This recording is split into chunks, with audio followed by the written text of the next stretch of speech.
We have some model consensus on snow attempting to return to the south. What's our latest projected snow totals for the Mid-Atlantic, Central Plains, and Midwestern snowstorms? And the Storm Prediction Center rarely does this. They have already put out a day 6 risk zone for the southeast. We have a lot to talk about, so let's get into it. First off, I know people in the south are really hoping for another chance at snow. And we are watching this 19th through the 20th time frame. Our GFS, Euro, and Canadian all see a period of very amplified troughs moving through the southeast, really starting from the 15th and on through the 22nd. Now, we are still well out of forecast range with this precipitation. But when you start to get this model consensus on how significant this troughing could be, it's something to keep your eye on. These are the most updated snow totals for our snowstorm that is moving through the Ohio Valley and out towards the Mid-Atlantic over the next 48 hours, with the potential for our biggest target of snow through southern Ohio and northern to central Kentucky. A solid 2 to 4 inches does look most likely in West Virginia, with the highest elevations potentially receiving 6 to 8 inches. Snow totals from central to northern Virginia right now are looking like around 4 to 7 inches. And as we move into Maryland, it does look like the heaviest snow may stay just to the south of DC and Baltimore, although we've seen a minor northern trend continue. And if that does, it is possible for this 5 to 6 inch range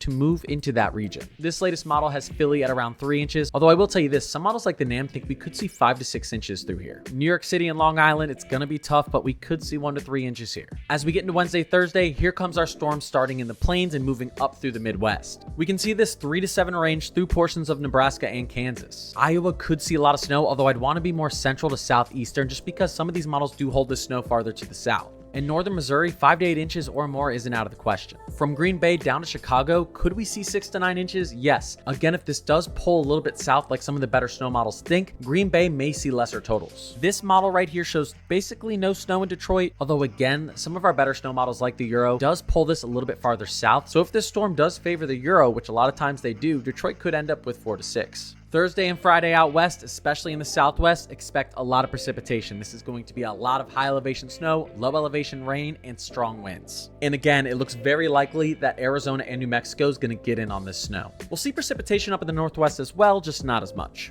Lastly, we need to talk about the severe weather threat in the south. Our biggest threat Tuesday is through portions of Arkansas, Oklahoma, and Texas, as you can see here. As we get into Wednesday, we do include portions of Mississippi and Louisiana. And Thursday, this threat does include portions of Georgia, Alabama, and Tennessee as well. And we also have a heightened threat through western Alabama, central to southern Mississippi, and Louisiana. Now, Saturday is really where things could get ugly. This has the potential right now to produce strong supercells and QLCS tornadoes. As we get closer, we may even see this risk increase, giving us the opportunity for EF2+. So again, Saturday into Sunday, Alabama, Mississippi, Louisiana, and eastern Texas is on watch. I appreciate you watching this video. If you like this type of content, feel free to throw me a follow or sub. I make posts like this every single day, and I stream every single night. I'll see you in the next video.